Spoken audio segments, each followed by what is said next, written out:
मैं doctor Vinay Kumar, assistant professor, L Mishra college of business management, Muzaffarpur.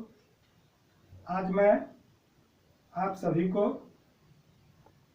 यथार्थवाद एक दर्शन है उसके बारे में बतलाना चाहता हूँ। यथार्थवाद जो दर्शन है, ये दर्शन पाश्चात्य काल में लगभग यथार्थवाद की जो उत्पत्ति हुई पाश्चात्य काल में, वो मध्ययुग के बाद पुनरुत्थान काल में धर्म और आध्यात्मिकता के प्रतिक्रिया के रूप में हुई। यथार्थवाद का अंग्रेजी शब्द है रियलिज्म। यथार्थवाद का अंग्रेजी शब्द है रियलिज्म। यथार्थवाद का मतलब होता है कि जो हमारे मस्तिष्क में जो संकल्पनाएं या विचार में आती है वो नहीं, वो जो हम सामने दिखते हैं, जिस जगत को, वस्तु को हम देखते हैं, वही यथार्थवाद है। अपने वातावरण की चारों ओर जो हम देखते हैं वही क्या है? यथार्थवाद है। आदर्शवादियों के था कि उनके मस्तिष्क में और विचार में जो बातें आती हैं वो आदर्शवाद को मानते हैं। यहाँ इसके ठीक विपरीत है, कहता है कि नहीं, यहाँ मस्तिष्क और विचार में नहीं आते हैं, जो हम सामने देखते हैं वही यथार्थवाद है। यह प्रकृतिवाद और प्रयोजनवाद के फलस्वरूप इसकी जो उत्पत्ति है, इसमें यह है कि हम जो भौतिक जगत को देखते हैं, यथार्थवाद में कहता है कि जो हम जैसा सामने देखते हैं जो वही सत्य है। वो जो वैचारिक पुरानी बात है, मिथ्या बातें हैं, हम उस पर विश्वास नहीं करते, क्योंकि आदर्शवादियों का जो बोलबाला था वह 16वीं शताब्दी तक था। उसके बाद आदर्शवाद की जो अस्तित्व खतरे में पड़ने लगा, क्योंकि लोग विज्ञान का युग आया और वैज्ञानिक युग में लोग उसके सत्य के कसौटी को कसने लगे। उन्होंने देखने लगे कि सत्य क्या है, वास्तविकता क्या है, वस्तु की जो वास्तविकता है उसको देखने लगे। तो यथार्थवाद इसीलिए आया कि वह बिल्कुल सत्य पर विश्वास करता है, जो वह देखता है उसी को वह मानता है, बाकी उन बातों को वह नहीं मानता है। इसीलिए रियलिज्म की विचारधाराएं आई। भारतीय दर्शन में जो मान यथार्थवाद है, उसके 4 जो प्रमुख स्तंभ हैं, उसमें है बौद्ध। बुद्ध ने क्या किया कि लोक जीवन को जो देखा अपने सामने में, उससे जो बातें आई सत्यता, उसको उन्होंने संकलित किया। और जैन ने भी अपनी स्वादवाद का सिद्धांत दिया। स्वादवाद से मतलब होता है सहिष्णुता, है ना? सहिष्णुता होता है, स्वादवाद का मतलब होता है सहिष्णुता और वास्तविकता। इस बात का जैन ने भी अपने सूत्र में कहा। और दूसरा कहा न्यायवाद। न्याय का दर्शन हमारे देश में गौतम ने दिया। गौतम ने न्याय का दर्शन दिया, जिसमें उन्होंने अनुभव को, समस्या को, न्याय की बात उन्होंने की। और चौथा जो है आपको वैशेषिक। तो वैशेषिक का जो दर्शन का जो जन्मदाता है वो ऋषि कण्व है। कण्व ने भार द्रव्य पर, इस वर्ग पर, उस पर चर्चा उन्होंने की। तो हम लोग देखा कि भारतीय मानवतावाद के जो 4 स्तंभ हैं, जिसमें हमने देखा कि गौतम बुद्ध, जैन, न्याय और वैशेषिक। तो हम लोग ने देखा, बुद्ध को देखा, जैन को देखा, गौतम मुनि की बात हमने की अभी। गौतम मुनि को अक्षयपाद भी कहा जाता है। और मित्रों, जब यह पाश्चात्य बात की आई तो इसमें 3 तरह की बातें आई। मानवतावादी में आया कि मानवतावादी यथार्थवाद, 3 भागों में यथार्थवाद को बांटा गया। मानवतावादी यथार्थवाद और सामाजिकतावादी यथार्थवाद, और तीसरा कहा अनुभव से जो प्राप्त है, अनुभव के द्वारा, इसको ज्ञानेंद्रिय यथार्थवाद कहा गया। अब हम लोग देखें मानवतावादी यथार्थवाद में क्या कहता है। कहता है कि मानवतावादी जो यथार्थवाद है उसमें कहता है प्राचीन साहित्य को पढ़ने के लिए, प्राचीन साहित्य को पढ़ के ही हम मानव यथार्थ हो सकते हैं। चूंकि मानव समाज में रहता है और सामाजिक मानव को क्या चाहिए? बिल्कुल एक समाज मानव होना चाहिए। वास्तविकता क्यों ले जाता है? क्रिया पर बल दे रहा है कि समाज में एक दूसरे से आपसी क्रिया होती है। तो मानवतावादी यथार्थवाद ने कहा कि प्राचीन साहित्य को पढ़ने से हमारे अंदर मानवतावादी विचार यथार्थवाद पनपता है, आता है। दूसरा कहा सामाजिकतावादी यथार्थवाद, जिसमें कहा कि वास्तविकता से जुड़ा होना चाहिए, व्यवहारिकता होनी चाहिए। समाज में व्यवहारिकता होगा, व्यवहारिक बात होगी तभी वो सामाजिकतावाद होगा। क्योंकि समाज एक व्यक्ति परिवार से बनता, व्यक्ति से परिवार बनता है और परिवार से समाज बनता है। तो समाज जब बनता है तो समाज में क्या चाहिए, व्यवहार चाहिए। तो यथार्थवादी वो पुराने सिद्धांतों पर नहीं चलकर वह व्यवहारवादी बनना चाहता है। सैद्धांतिक बातों से केवल काम नहीं चलेगा, इसलिए समाज को वह व्यवहारिक रूप देना चाहता है। और उसमें नेक्स्ट आता है मित्रों कि ज्ञानेन्द्रिय यथार्थवाद। ज्ञानेन्द्रिय यथार्थवाद का मतलब है कि क्रिया ज्ञान इंद्रियों के द्वारा जो हम विकास करते हैं, अनुभव करते हैं, निरीक्षण करते हैं, तर्क करते हैं, सोचते हैं, अनुभव करते हैं, उसके द्वारा जो क्रिया करते हैं उसी को कहा गया है ज्ञानेन्द्रिय यथार्थवाद। ज्ञानेन्द्रिय यथार्थवाद कहा गया है मित्रों। अब कहता है कि यथार्थवादी शिक्षा के उद्देश्य क्या है। तो कहता है पहला, व्यवसायिक शिक्षा पर जोर देना। यथार्थवादी कहता है कि व्यावसायिक शिक्षा पर जोर देना। दूसरा उद्देश्य कहता है इंद्रियों की क्रियाशीलता पर जोर देना, कि हमारा जो इंद्रिय है उसी के द्वारा व्यवहार होता है, उसी के द्वारा हम कार्य करते हैं, अनुभव करते हैं। इंद्रियों के पर बल देने की बात कह रहा है। और तीसरा कहता है तटस्थ दृष्टिकोण।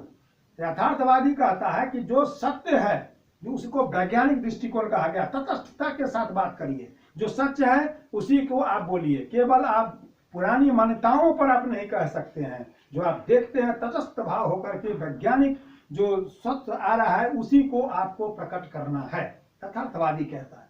और आपको देखिए कि कहता है कि यथार्थवादियों ने उसका जो पाठ्यक्रम है, उस पाठ्यक्रम को यथार्थवादियों ने जो कहा कि व्यक्ति का समाज उसकी वास्तविकता है।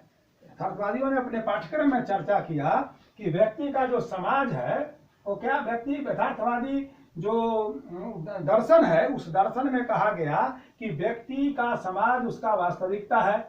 हर व्यक्ति वस्तुओं को अपनी रुचियों एवं रुचियों से जानता है, वह क्या है, ज्ञानेन्द्रिय यथार्थवाद है। कहता है कि व्यक्ति का समाज उसका वास्तविकता है, जिसको सामाजिक यथार्थवाद कहता है।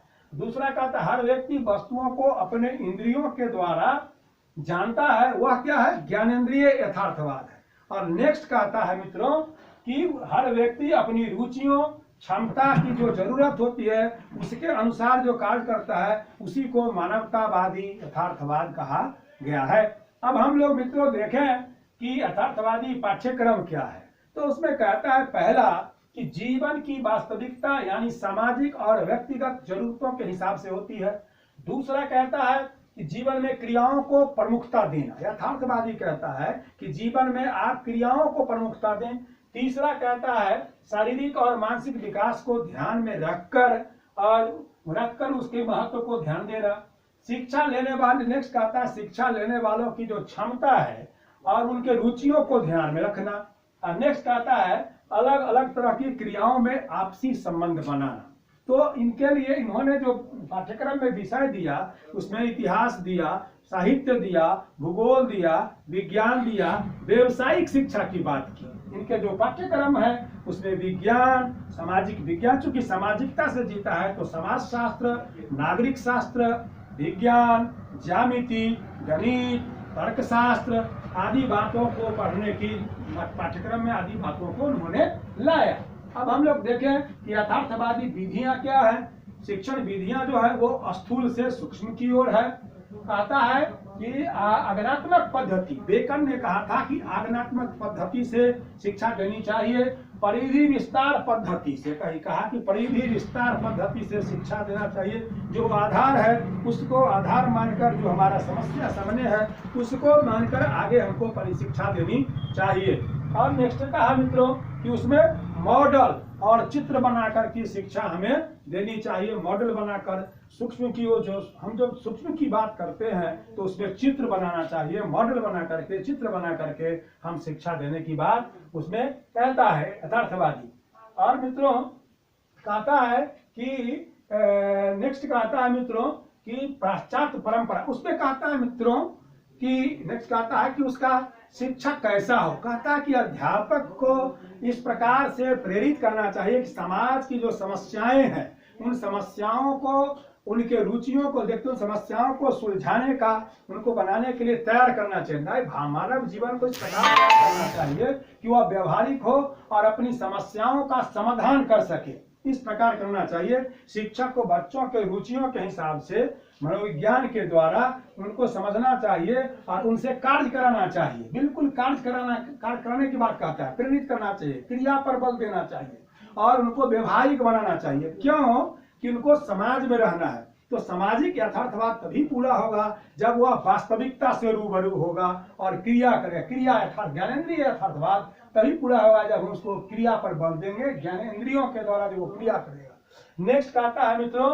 कि उसका जो शिक्षक का छात्र कैसा हो, कहता है कि छात्र को अपने रुचि के हिसाब से उसको पढ़ाई शिक्षा होनी चाहिए, वास्तविक शिक्षा होनी चाहिए। जो लौकिक शिक्षा है, जो हमारे देश जो घटित हो रही है, हमारी जिसकी हमको जरूरत है, जिसकी आवश्यकताएं हैं, वैसी आवश्यकताओं को पूर्ति करने के लिए छात्र को अध्ययन करना चाहिए। उनको यथार्थवाद, रियलिटी को जानना चाहिए, भौतिकता में भौतिक वस्तुओं को जाने, वो साथ के तथ्य को जांच परख करके अनुभव के द्वारा, क्रिया के द्वारा वह छात्र शिक्षा ग्रहण करे।